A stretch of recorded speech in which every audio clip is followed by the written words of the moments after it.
pembelajaran tatap muka terbatas yang akan dimulai sesuai dengan SKB 4 Menteri. Kami menyambut baik itu akan dilaksanakan, tapi dengan beberapa catatan yang kami temui begitu ya dalam prosesnya, mulai dari sistem yang diterapkan, kemudian kapasitas, kemudian sarana prasarana, dan beberapa catatan lainnya. Yang pertama tentang proses ya. Jadi proses itu orang tua diwajibkan mengantar dan menjemput begitu. Sedangkan yang di sekolah yang masuk secara offline itu adalah rata-rata biasanya anak yang tidak punya gadget, tidak punya gawai, apakah itu laptop ataupun HP. Yang dalam arti orang tuanya biasanya kurang mampu untuk mengadakan itu. Sudah kemudian orang tuanya kurang mampu, kemudian masih punya kewajiban untuk mengantar dan menjemput.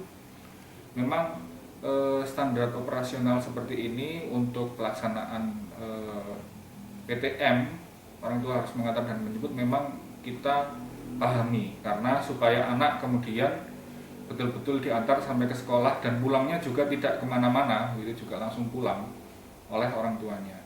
Tetapi yang harus kita juga ketahui bersama bahwa orang tua yang kemudian dia sekolahnya itu anaknya harus offline, itu berarti biasanya dia kurang mampu dari sisi ekonomi, tidak punya gadget atau gawai seperti HP dan laptop untuk sekolah online.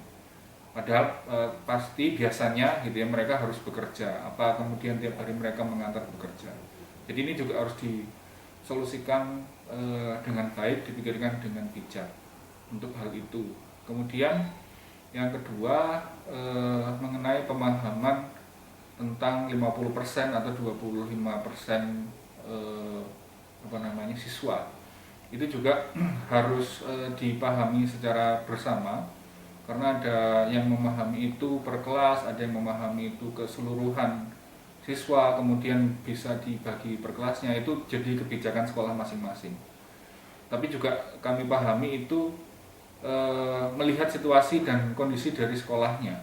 Jadi kalau memang sekolahnya kemudian mampu secara pengajar begitu ya, maka sekolah itu bisa menerapkan dengan optimal.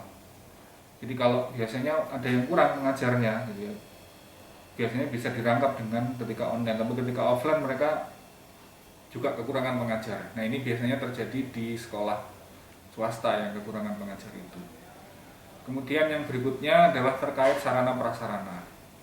Ketika yang pertama sarana prasarana itu ketika sekolah itu di pusat, maka sekolah di pusat itu biasanya internetnya kencang, ya bagus internetnya. Tetapi kalau kita pahami bersama, ketika sekolah itu mohon maaf agak di pinggir Surabaya misalnya, di daerah Kenjeran, bukan hanya sekolah yang kemudian internetnya tidak cepat begitu ya. Kecamatan dan kelurahan saja kemarin waktu kami kunjungi bab vaksinasi, mereka inputnya cukup lama karena memang internetnya agak lemot. Berbeda ketika saya kunjungi kecamatan atau kelurahan yang mengadakan vaksinasi di tengah kota, itu cepat internetnya. Jadi begitu pula saya rasa nanti sekolah-sekolah yang mohon maaf di pinggir Surabaya, misalnya di daerah Kenjeran atau mana, saya mengira juga internetnya juga akan berbeda ketika nanti mengadakan PTM yang blended learning gitu ya. Artinya ada yang offline ataupun online. Itu sarana prasarana yang pertama. Yang kedua, kami mengunjungi beberapa sekolah itu secara fasilitas sebenarnya cukup, tapi bisa lebih disempurnakan. Karena saya kasih contoh, hampir semua ketika gurunya duduk itu siap ya untuk mengajar gurunya. Tetapi kalau kemudian gurunya berdiri, itu membutuhkan kamera pembantu yang kedua supaya bisa jelas ketika gurunya itu mengajar. Karena yang ada di meja ini, laptop atau komputer itu biasanya hanya untuk ketika gurunya mengajar dalam keadaan duduk. Tapi ketika dalam keadaan berdiri, itu harus ada kamera pembantu lainnya, apakah itu webcam ataupun HP atau sejenisnya. Nah ini di beberapa sekolah belum siap, gitu ya. Saya kasih contoh tadi, kami di SMP 6 saja itu masih memakai HP-nya gurunya, gitu ya. Kadang tripodnya juga punyanya gurunya.